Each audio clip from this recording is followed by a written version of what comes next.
whip out your bubbles.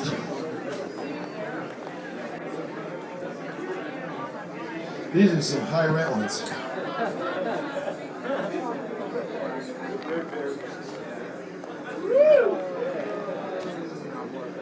See, the cheap bubbles are no problem. It's these high rolling German bubbles. Okay.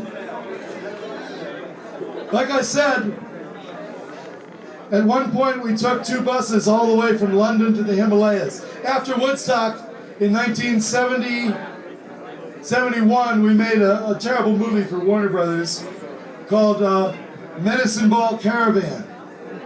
And we ran across the country with a caravan of buses with on their bumpers written, "We have come for your daughters," and sexist shit like that. And different rock and roll contingencies would fly in at different places. B.B. King actually played in that. He was the best thing in the whole movie. Joni Mitchell, Jethro Tull, there were lots of folks that participated. We appeared in Yellow Springs. The hog farm hooked up to get all our buses fixed and repaired, and the deal was we could leave anytime that we wanted to. And I remember going into Yellow Springs, Ohio. Well, first of all, after Altamont, I was asked to do security instead of Hell's Angels for a big music festival in San Luis Obispo. So I thought, wouldn't it be interesting instead of Hell's Angels to use a moat full of Jell-O? And so I began to negotiate with the Jell-O people and got huge crates of Jell-O. Then injunctions stopped this festival, and I was just stuck with about 20 cases of Jell-O. We got to Yellow Springs, and there was this beautiful B-29 turret. And somebody on the bus said, "Let's fill that sucker up with Jell-O."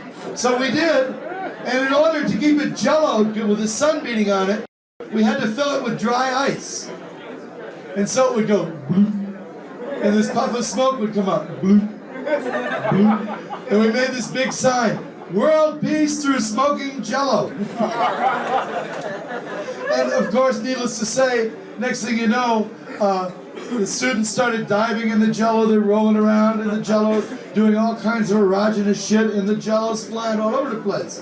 Okay, we get to Washington, D.C., and Alice Cooper comes on, and she, with her pike and shit, and she shoots up a flare, and then rips up a pillow to have all the feathers flying around in the flare light.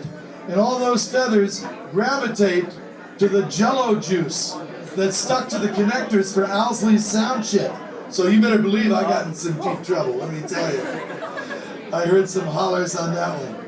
Okay, we end up in England doing this incredible gig with the Pink Floyd at Canterbury, outside with the fog rising.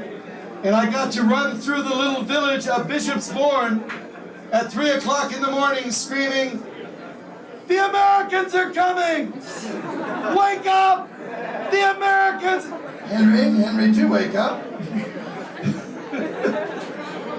Okay, these English rock and roll promoters had a benefit for us at the Roundhouse in London with Tyrannosaurus Rex and a whole bunch of other bands.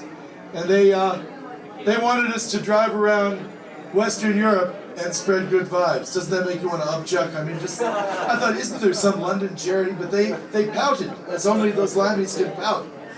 So we said, okay, we'll take the buses. And this was right around the time of the Pakistani flood.